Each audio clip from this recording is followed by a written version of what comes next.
This video will explain how panic attacks work. Imagine this jar is our emotional container. A place where we feel all range of our emotions, good and bad. This jar is representation of our desire to feel positive emotions inside of it. The fulfillment may be in the form of money, sex, vacations, successful career, great relationships with a family and etc. When you constantly get these type of pleasures, it makes you feel good. But not only that. You also feel high self-worth and self-esteem, which helps you get even more pleasures inside your desire. The problem begins when a person stops fulfilling his desire. Our desire is a desire to get pleasure. It needs to get fulfilled on a regular basis, just like our stomach needs food. When a person stops fulfilling his desire, the desire fills up with emptiness. The emptiness is a result of lack of goals in life, procrastination, bad habits. Together with this comes low self-value and self-esteem. So the problem here is not only that the desire is empty inside, but also that the desire lacks energy to get any fulfillment inside of it. It became weak and lazy. As the time goes, the level of emptiness inside the desire increases, only the person doesn't feel it yet. He is still on a thin layer of minimum daily pleasures. Then all of a sudden, tornado vortex forms. And person feels emotional. Accelerated dive into emptiness. Without any control of it. Panic attack at a full spin. And just like real tornadoes, emotional tornadoes disappear after it expends a certain amount of energy. Desire moved to a neutral state. A panic attack is over. And a person feels calm, but depleted of energy.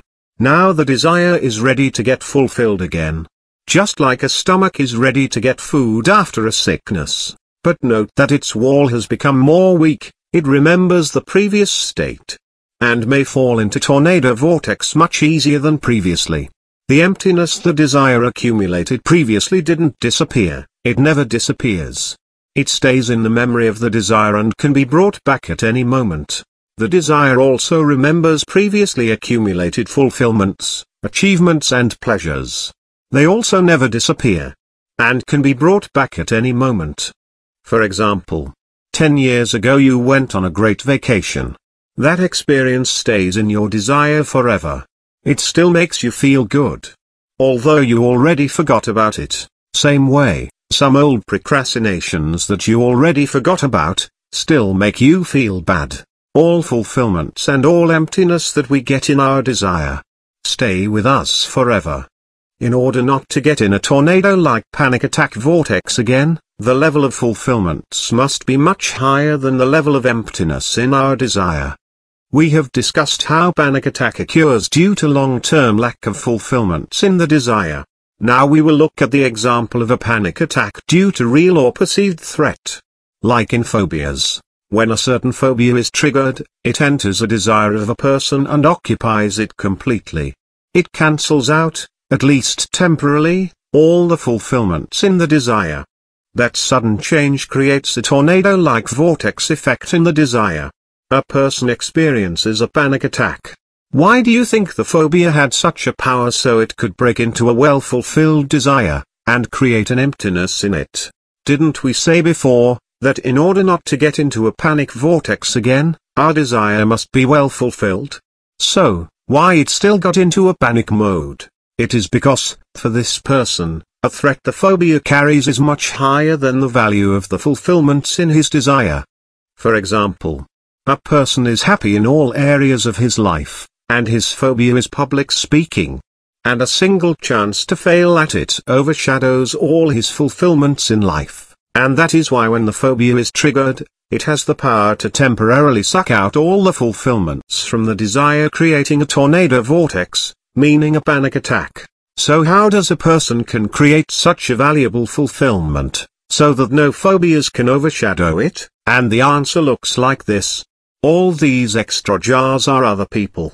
And these people will help our main character. Number 1. Feel much more fulfilled. And number 2. Get rid of all phobias, panic attacks and anxieties. How? By treating their desires as his own desire. meaning, he takes responsibility for fulfilling their desires. Just like a mother that thinks about her children all the time and enjoys when she sees them smiling and happy, so what happens with the desire of a person who thinks about other people? Pay close attention. His personal desire expands, and now includes all these other desires, and all the space between them. Here is your body, and all your personal pleasures. But your focus and thought are directed inside all these other people. You wish them to be totally happy and fulfilled.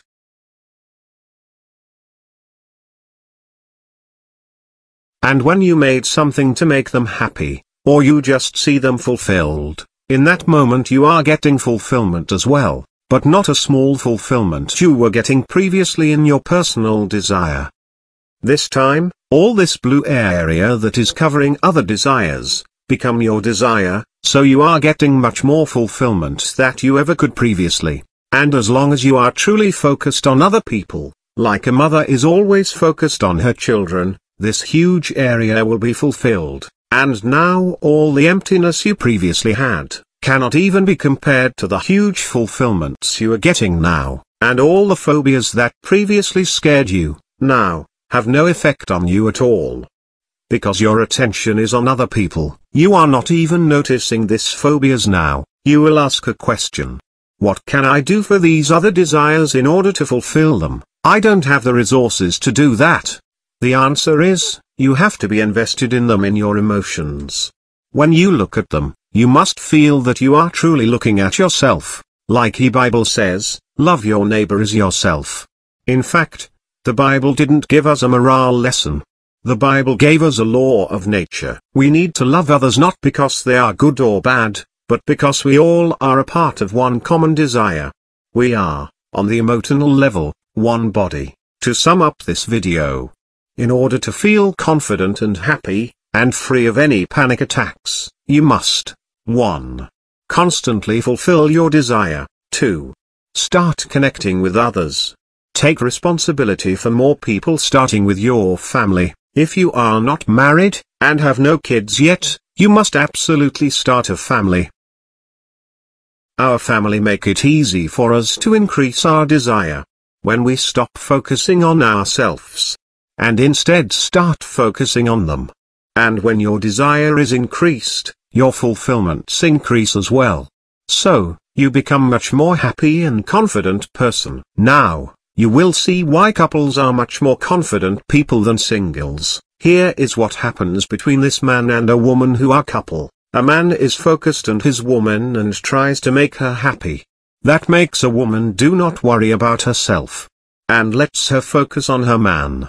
And he feels confident because she tries to make him happy. And because each one is focused on one another, and feels happy when another person is happy, each of the desires increases. And now includes the desire of the second person. Their desires are overlapping now. And as a result they are feeling much more fulfilled, compared to what they would get if they were both singles. If you liked the video, please click the like button and we will do more videos about the subject. Please subscribe to our channel to get new video updates.